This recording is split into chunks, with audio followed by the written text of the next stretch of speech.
today's episode of the Balancing Hormones Naturally podcast, where we offer actions and steps you can take today to start supporting and balancing your hormones. This is your podcast host, Leah Brueggemann. I am honored and excited to be your guide on your way to better understanding your hormone health and how it affects your everyday life.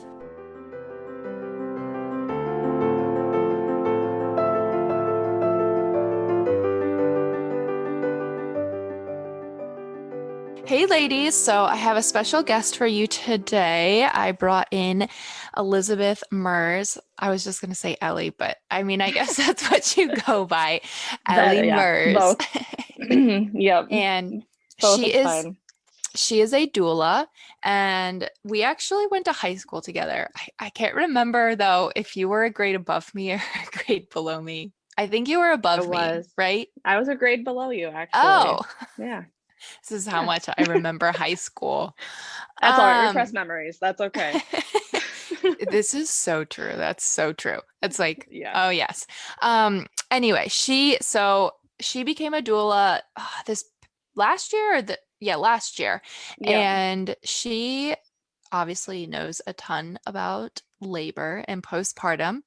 And I know that there are a lot of first-time moms that listen to this and just a lot of moms in general. And so I always talk about the nutrition side of postpartum, but there is so much more that goes into labor and postpartum, obviously. And so Yeah. I thought I would bring an expert in. And so I would just love for you, Ellie, to share a little bit about yourself and why you became a doula. Yeah. So like Leah said, about a year ago, I had like a total change of scenery. Like I was doing the whole home cosmetic thing, and I had this just growing love to help women, and where that was great. And I loved doing it. And I loved doing like the whole home parties and everything. I wanted more. And then after COVID hit, there was like just that stagnant, like everybody was trying to figure out what to do with the changes and what was going on. And so I just stepped back from the whole cosmetic scene and just did a lot of, what do you call that? Like self-finding. Yeah. Just had to completely just find what I needed to do. So I am a mother of three, and where they are my number one throughout the day and everything, I feel like we always need that thing for ourselves, you know?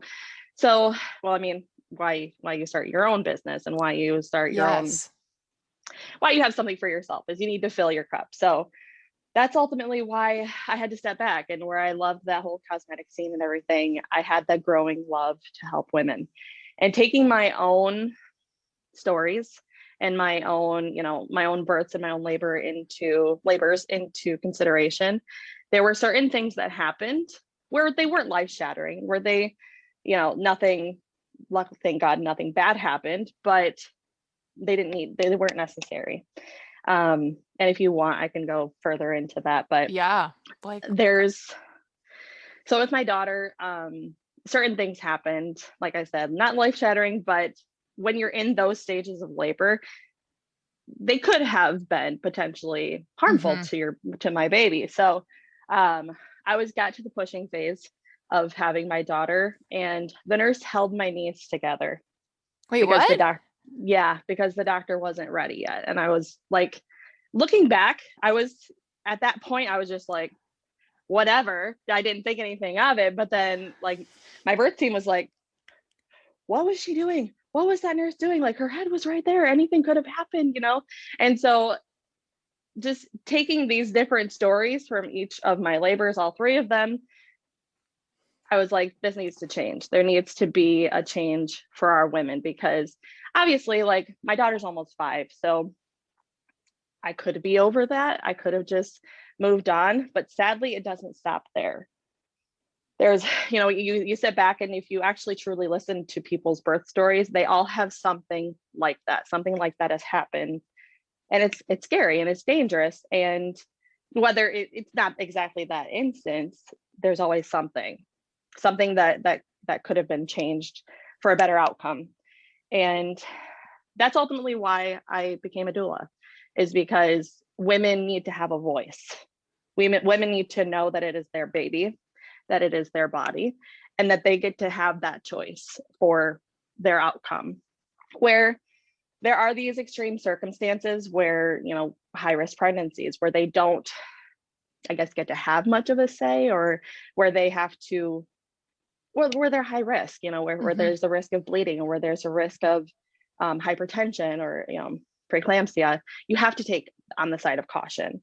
But in Yeah. most cases, I know 2 women, and being a military wife, I know a lot of women. And Mhm. out of the hundreds that I know, those are the only people that I know that are high risk. So think within your own circles. Um, excuse me, I just totally lost my train of thought. No, you're fine. um, so just thinking within your own circles, what those high risk pregnancies and who have been through different things like that, how those outcomes could have been different. That's So, so true. so Yeah. that's why just this thinking back, and I just had to do a lot of like soul searching, and think about what I could do with my knowledge and with working Mhm. on my education to be a doula, how I could be helping women in the long run. So that's ultimately why I started. I love So that. And where are you based, Ellie? well, I just left Grand Forks, North Dakota, and I'm just north of Sacramento, California now. So you went So from icicles to sunshine. pretty much, pretty much. Yeah, we got here in December, so it was a lot of rain. That's apparently their rainy season. Oh, okay. But it's pretty much just spring now. Like everything is blooming, and like now is their growing season, which is funny because I'm from Michigan, or we're from Michigan, so Yeah. we're used to like the growing season be like May and June timeframe, and now it's February, Yeah. March timeframe. So it's a totally different, just totally different setting Yeah. and area, and yeah, but it's a good difference though. Like Leah said, we went from icicles to sunshine. So my son has eczema pretty bad, Mhm. and he's had to live with that for the last almost 4 years now. And the sunshine and the vitamin D has been incredible for his skin. So yeah, Oh, it's definitely been very good for us out here so yeah. far. I feel like the Yeah. sun's just good for my mood. Yes. Yes. And it has so many benefits. Like you said, skin, but ooh, mood. Um, Hmm. okay, so I would love to kind of just ask you some questions, and I'm sure you have some stuff prepared as well. But I, I guess I'm thinking more towards like a first-time mom, but this Hmm. can really apply to any mom. But I would just love for you to just kind of walk us through like what does a doula do? Like Yeah. why would we want a doula? What could we expect from a doula? Like why should we hire a doula? So let's start there Okay. and then I'll go to my other questions. Okay. So it is kind of a lengthy question because most Yeah. doulas most doulas are hired at about 30 weeks. But Okay. it can be any, if you really know that you want to have a doula, you could start at any point of your pregnancy because it doesn't hurt. We walk through nutrition and health exercises per stage of pregnancy. And then when you get closer to labor, we also go through exercises and uh, labor labor and delivery There we go. positions. Thank you. Uh, sorry, another brain fart. Um, labor positions to help you through each stage. So I'm all about moving. Like Hmm. you are not plastered to a bed while you're laboring because that will not help you through the pains. So when you're walking through each phase of labor, there's certain positions and certain ways to stand and certain ways to lay, particularly on your left side is normally suggested. But so certain positions, we teach you certain positions and certain exercises. And then when the day of labor, like full on active labor begins, we're there with you whenever you're ready. You Okay. can text us in early labor or call us at any stage, and then, or call me in or any early stage. And whether my first home birth, I was there with her for most of her active labor. Um, and then when, like, not active labor, but the first phases of labor, we were there with her all day. And then when active labor began, It was just her and her husband. The midwife hadn't gotten there yet. And so she was very scared. And knowing that, like, even her husband felt 1,000 times better just having that extra person there, because Mm-hmm. where they had, kids before, having a birth team is crucial for success. Mm-hmm. And if you don't have those people that you trust, and if you don't have those, that positive Yeah. reinforcement, like if you don't have that in the birth setting, a positive outcome won't happen. She needs to be comfortable. She needs to know that she is secure in a safe environment, with no harsh interventions, because then that's when the scary begins. Mm-hmm. And the fight or flight, epinephrine and non-epinephrine hormones start kicking, and she won't feel safe. She won't Right. feel prepared for her birth. So that's what we're ultimately there for.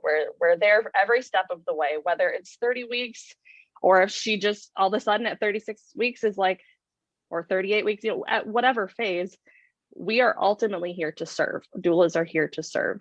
And because a lot of us are moms who have had our own, experiences, we get it. We Yeah. know, and we hear you. And where I am just starting out, as opposed to, one doula I know, she's been doing it for 30 years. Wow. Yeah. And she actually just recently became a midwife, but she is incredible. Uh, it doesn't matter at what phase of pregnancy that you are, you can Mm-hmm. have the support, and you can have an incredible birth team. And one thing that I would suggest is look within your communities, look within even your own families. I know that a doula means a woman to serve, or serving Mm-hmm. a woman. It's Greek. And even if it's not, even if she doesn't have the name doula, you need to have a birth team that you're comfortable with. And Yeah. so look within your community, look within your church community, look within, if you're military, look within, your own base for people who you're comfortable with, because having that support is key. And having Mm-hmm. that support you will have a much better outcome, being surrounded by people that being surrounded by people that you are safe and secure with. So Yeah. um No, I I think think the mindset part, like this is totally off topic, but is so, so important because even like when I was in labor, if I like would fight my contractions, like, oh my gosh, it's gonna hurt. Ow, ow, ow. Like they hurt 20 times more than if you just kind of breathed into it and yeah, relaxed and you were like, it's just a wave, it's gonna yep, come and it's gonna go. And they would hurt so much less. And so just coming into that with the mind, that mindset, like it's gonna be good, everything's gonna be fine, and hmm, having that support is a world of difference. Even just like you enjoying your birth. Well, okay, I'm not really correct. sure anybody enjoys labor, but It the is after part, achievable though. It is yes. achievable though, to feel successful and to feel Yes. like empowered through your Yes. birth. It is possible for that. Where yes, it is incredibly painful, and it's part of our life, thanks Hmm. Eve, but it's just part of life. We have to accept it. And a great mindset to get into is that birth is a marathon. It has one end, Hmm. but even, I mean, part of the reason why you have me here is to talk about the postpartum. So it doesn't end there though. Ultimately, Yeah. like you have your baby, that's great, and it's there and you're fulfilled and it's wonderful. And then the postpartum phase kicks in, and where you may feel incredibly overwhelmed, and you Yeah. know all of all of the things that come with postpartum.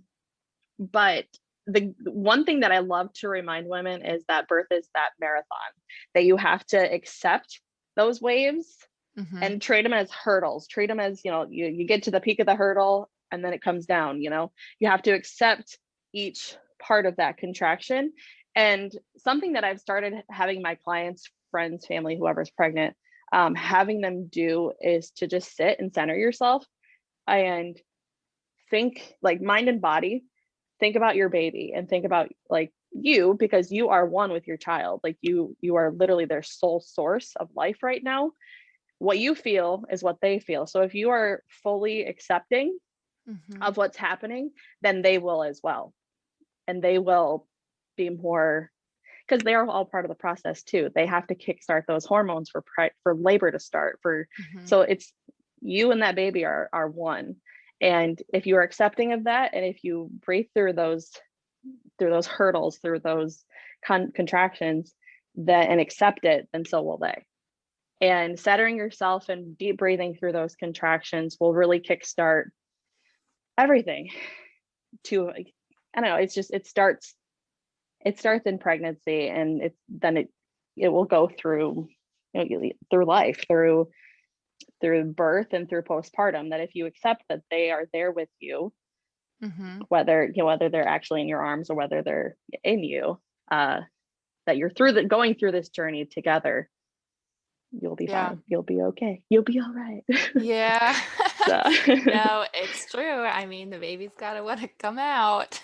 yeah. Um, okay. So what would you say to somebody like, um, like she is pregnant, coming, like preparing for her labor? Like, what are some things she should know? I mean, there's probably a Well, lot, but yeah, definitely the whole, your body, your baby, your choice. Mhm. And I highly suggest having a birth plan. And your doula or family or Yes. friend can help you through that. Your birth team can ultimately help you through that. And because when you bring your birth team into it and you all discuss, you're all on the same page. You all know, you all have the same end. With my third baby, I had the same resident ask me 6 times if I wanted an epidural. And thank God I had my husband there, because after an 8-hour labor, I was ready to have that Mhm. epidural. But he stood his ground, and he really, kept me grounded and helped me realize that, no, we're here, we can do this. You've done this 2 other times before. And, Mhm. as long as you have everyone on the same page, then they will be able, and like I said, you're feeling safe and secured with your own birth team, Mhm. those other opinions won't matter. So Right. It's hard if they keep questioning what you want, and that can be really annoying. Someone else had told me to have a very detailed birth plan. She was like, have it hmm, super specific. And I was so glad I had that, because it was right next to my bed on the table. And so whenever they came to check like my vitals, they saw it right there. And so every nurse, if there was a shift change, would look at it, and they all told the doctor when she came in, which was really nice, because then when yeah, the doctor would have anything to say, like a lot of the nurses just answered it for me. They were like, oh no, right, that's not on her birth plan. And I was like, right. hallelujah. Right, exactly. A lot of people turn to birth plans these days. And then I do sadly hear stories like women I just don't care. It's fine. Everything will be all right. I'm like, no, you need to have a plan, please. Yeah. Because you just don't know what kind of Mm-hmm. situation you're walking into, because where you have your own doctor, and this has happened with all three of my kids, where I specifically chose that doctor and I was super happy to be working with him, he wasn't there for any of my deliveries. So we had this mutual agreement, but I ended up delivering with completely different doctors who didn't know me from Adam. And Yeah. it's super critical to have that birth plan, because, and I suggest having multiple, like maybe making a couple copies, because you never know with shift change with different doctors, or if a nurse puts them in your file and then the doctor walks in and says, oh, what am I supposed to do with her, so I suggest having a couple of them on hand just in case. And after the birth plan, I think definitely just realizing what, and accepting that, those hurdles that we had discussed before. So There will be pain involved, but there is joy at the end of the pain. there is. And like I said, thanks, Eve. We just have to work with it, roll with it. And yeah, Yeah. in the end, but that's why we have these birth teams, is so that you can have the outcome. Mm-hmm. There is a book called Gentle Birth and Gentle Mothering Mm-hmm. that I highly suggest all mothers, postnatal, prenatal, wherever wherever you're at in your mothering journey to read it, because it is actually written by a doctor, and she brings in like medical research, but it's never too far in depth. She makes Mhm. it very very readable for, because I'm no doctor. Mhm. I don't even play one on TV.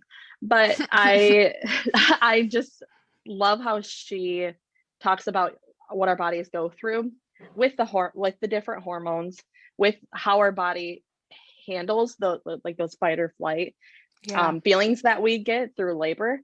But then she also brings in like medical, like I said, medical research, and maybe the Mhm. non-necessity of it, where it's where we seem to be digging further than what needs to be done. I don't know Yeah. if I don't know, like she just talks about the history of all the different interventions, and Like I appreciate it. inducing and C-sections and Yes. all of that.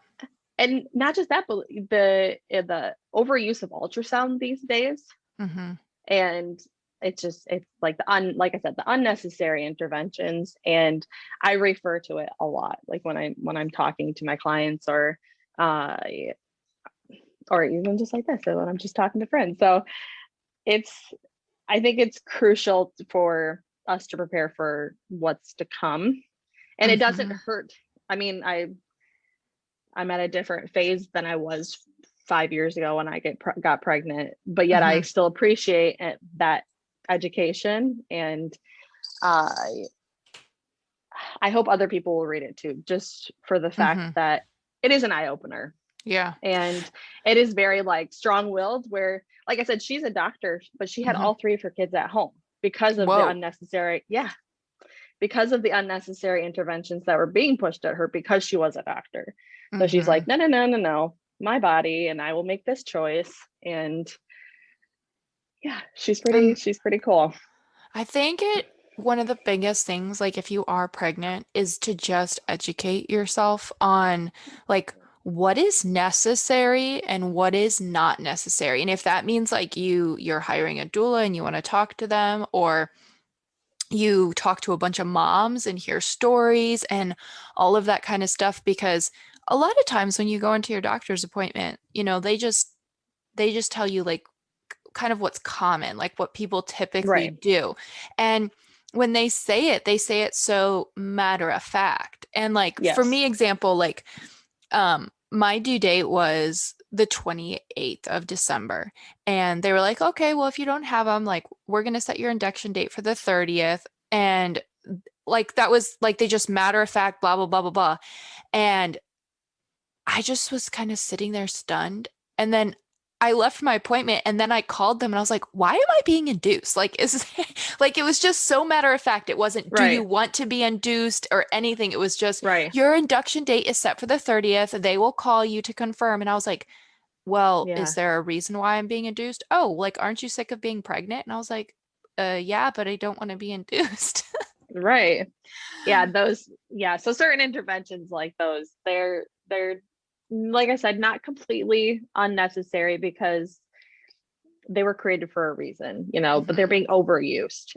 Yeah. And I love that point in Dr. Sarah Buckley's book, because it's not just induction that's being overused. Like I said, ultrasound's being overused. And that is just like the status quo. Like, you hit 40 weeks, oh well, we're setting your induction date. And unless you actually remember the whole your body, your baby, your choice, they're going to run away with it, because Hmm.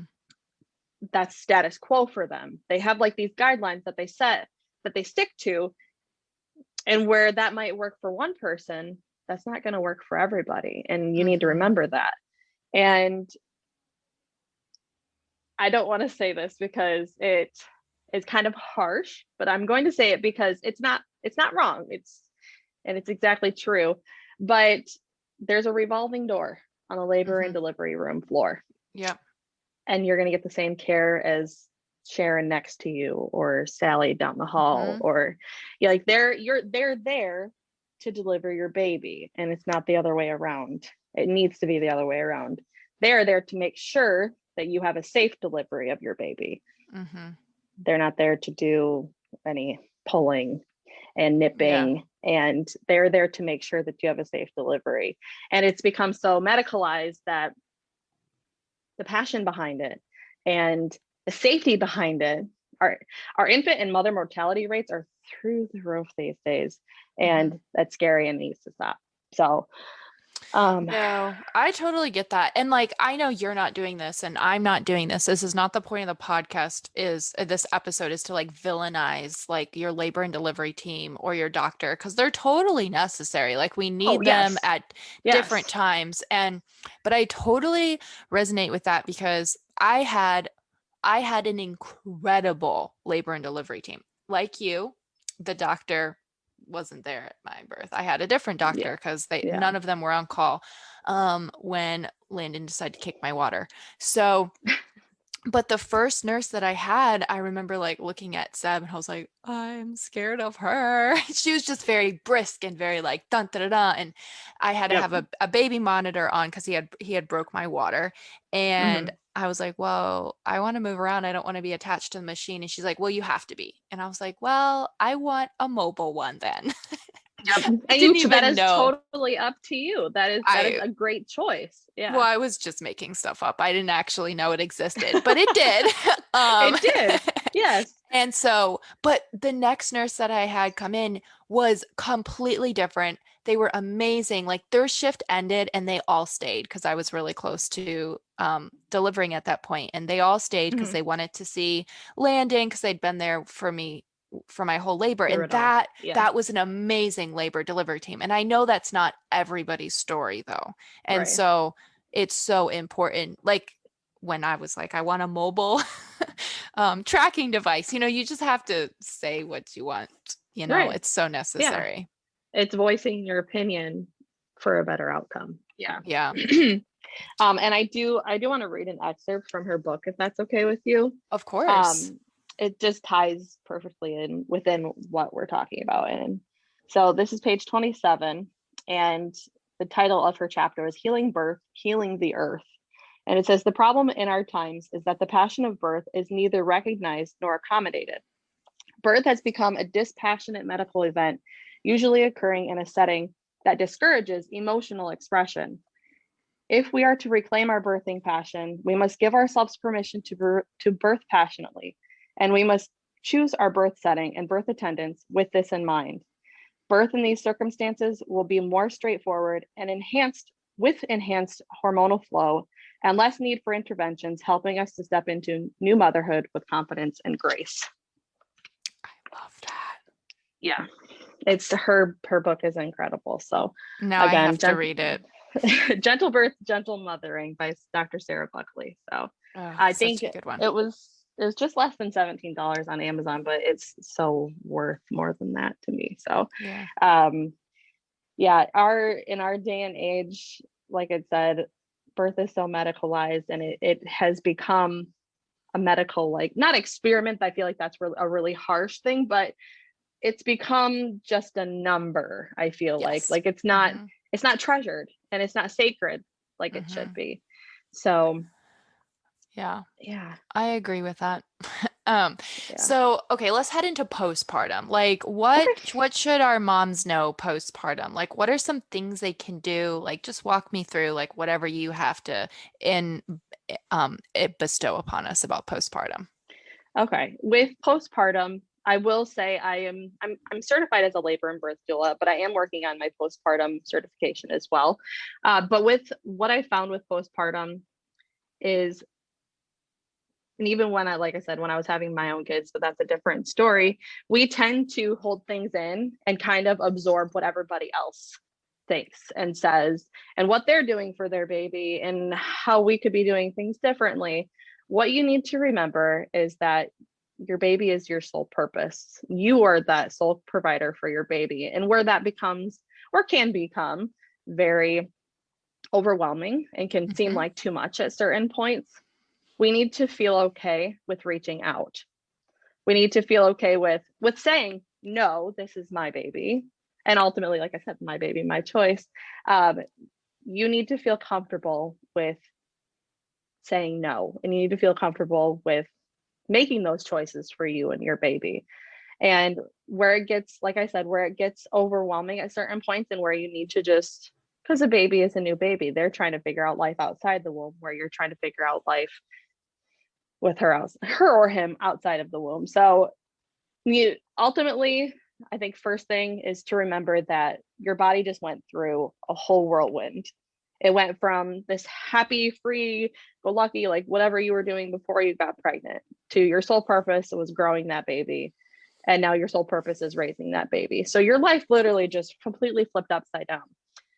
And remembering that all those feelings of like that negativity, and that you have to be able to tell people no, and that this is my baby, this is, you know, how I'm going to do things. And but also still accept that help if they are going to be there. They understand though that your body just went through all these different things, because usually we, in our own circles, we tend to turn to mother figures, you know, but other mothers will have their own opinion, and that's where you put your Yes. foot down and say no. You know, you're like, that was your baby, that is how you raised your baby, this is now mine. And that is completely fine, you can tell them that, but they will never give up on you. Yeah. There will always be someone who understands, where it doesn't feel like that at certain points.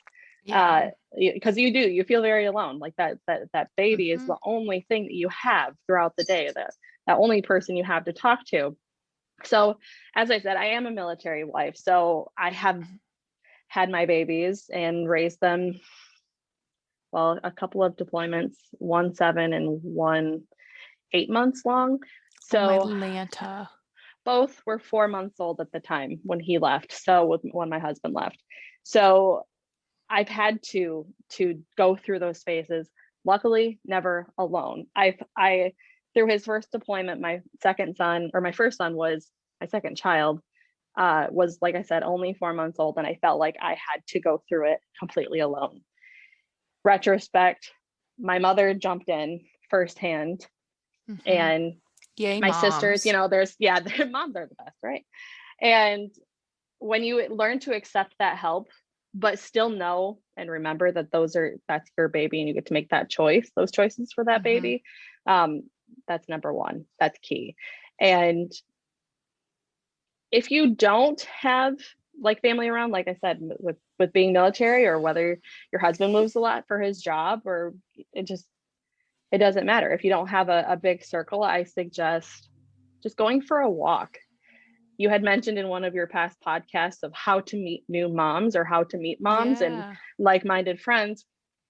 You just, honestly, it's simple as just getting out of the house, breathing the fresh air, getting outside with your baby, because the baby, obviously, if it's, you know, not February or January in the wintertime, get outside. And if you, even if just like breathing the fresh air, getting in that sunshine, and going and sitting at a park.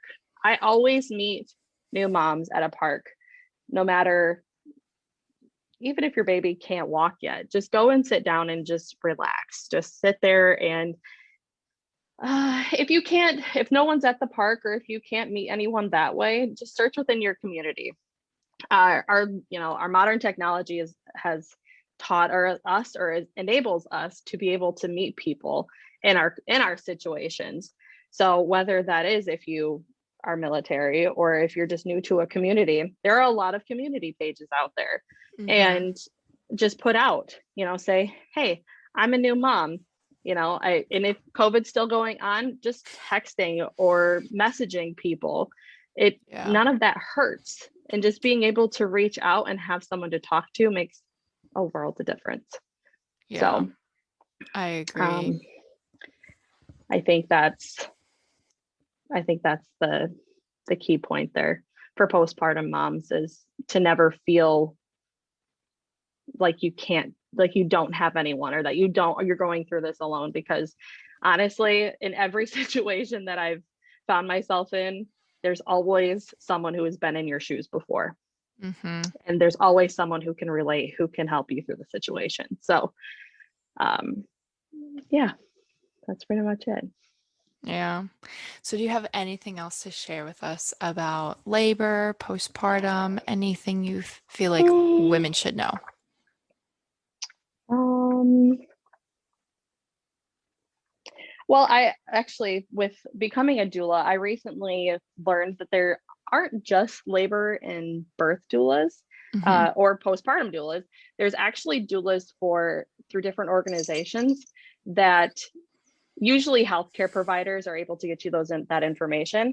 But there's even doulas, which this is a harsh term in our day and age, but abortion doulas to help you through stillbirth, stillbirth, miscarriages, and actual abortions. Obviously, each of those things take a mental toll, a physical, mental toll on women. And there are actually doulas out there as well for Yeah. that category. No, They're called abortion doulas. that makes sense. I mean, we're obviously we're very pro-life and but that doesn't dissuade the fact that abortion causes a trauma. Right. Exactly. Um, And that needs to be, it needs those to be. women need to be taken care of just as much Hmm. as the next. So the term abortion, though, when you think about it, it's an end of pregnancy. Yeah. So it's the stillbirth mothers and it's the miscarried mothers as well. And so there are doulas out there for those as well. There's also adoption doulas to help families Oh, transition, wow. to help both the birth mother and the new family to transition, whether it's a connected, what did they call that? Where they stay in contact with each Oh, other. open adoptions. Thank you. An open adoption, whether it's an open adoption or not, that doula can still save face, help the mother through, Hmm. all of the, having to get rid of the baby, and it can help the new family transition into new family life with a new baby Yeah. in the home. So, and then one that I recently found out about as well is called a death doula, which Oh. is very tough. I actually didn't get into a discussion, but I was reading comments through Facebook, and those women, they're next level. Hmm. They literally sit with dying patients, dying mothers, dying children, and they just provide the support for families or for anyone who is dying by themselves, who is alone through the process. So yeah, like I said, there are organizations who can help, not organizations, but there are doulas who can help through the healthcare network, and they will be able Okay. to help you find them in your area. So like I said, I'm in Northern California, so I don't, and I've only met so far, I've only met labor and postpartum doulas. So I don't know any exactly, but like I said, using modern technology and communicating through modern technology, it is a perfect way to find those types of people in your area. So Hmm. I Yeah. Goodness. I think that's it. So, how do people find you, especially if they would like to hire you? How do they go about doing Yeah. that? So I am in Northern California right now, but after starting my doula page, I named it Freedom Birthing Doula Services because I feel women need to have that freedom to choose how Hmm. and how they labor and deliver, and just how they see it happening, not how, and have that freedom. So I am at Freedom Birthing Doula Services on Facebook, and I also have a website as well. So it's just freedombirthingdoulaservices.com. So Perfect. And I will link yes. all of that below so you guys can find it. And then I have questions that I ask every guest on the podcast. Okay. If I remember. And I never prep you guys for them because I just want to like hear what you have to say. So we're all about Right. hormones on here. Obviously, we talk a lot about periods. So I would Mhm. love if you're open to sharing like what was the age you got your first period and what was that experience for you? Well, it's embarrassing just like everyone else's, I'm sure. Or maybe not. I was 13 when I got mine. And this is the embarrassing part. I started in a Chinese restaurant. Oh And no. yeah, we were out for dinner with old friends of my dad's. And then I was like shocked. I obviously knew. I was 13. I knew what was coming, and I had Mm-hmm. prepped for it for like 3 years. And um, but I decided to start there in a Chinese restaurant of all places. And I went out to the table after, taking care of everything. And my mom decided to tell everyone we were out for dinner with. No. So, and then we went over to my aunt's house after that, and she proceeded to tell everyone there too. So, Be like, again, everyone, gotta love Ellie mothers. has started her period. Oh Oh, my it's the whole, Lanta. she has become a woman, and like it was like a parade or something. We had to Oh my tell everyone. gosh. So, I mean, yeah. yes, I'm all about like the celebration, but maybe not if you're ready for Yes. the whole world to know. Yeah, Um, no, and not then my exactly. last two questions are one, what is your favorite book that you would recommend somebody read? Which I feel like now I know. Um, Yes. and secondly, what would you say to somebody who's dealing with a ton of health issues, and they're scared to look for help. They're scared to invest in their health. They're scared to like start seeing a change. Okay, so for the first question, which yes, Gentle Birth, Gentle Mothering by Dr. Sarah Buckley is my first one, but more geared for husbands, I would suggest it's called The Birth Partner. I love And that book. yes, and it is literally like an encyclopedia front to back, labor, delivery, different stages, and it's simple, and I feel like men need that. So I actually have that book, and my husband and I we've read through it, and he's like he loves it. He doesn't love it obviously because he's a man, but he understands it, and he's able to grasp the because I feel like men, they're perfect and they're there for us during those stages of labor and everything, but they don't truly know what's going on with our Yeah. bodies. And it's educational, and it's simple enough for them to get it. So Hmm. um so those two books I would suggest and recommend. And then for women who are afraid to take like charge with their health, I definitely would say is to reach out within, if you're scared to reach out within the community. Hmm. Like I said before, there's always someone who is in your Hmm. shoes or who Yep. has been in your shoes. Yes. And you can't be afraid to ask for help. there's Hmm. there's so many, like, I think a lot of in today's modern society, we're so geared on mental health. Hmm.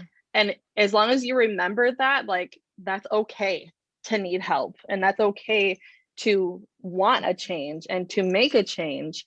And if you remember that, the whole, people, there's always someone who has been through this before. There's always going to be someone there to help.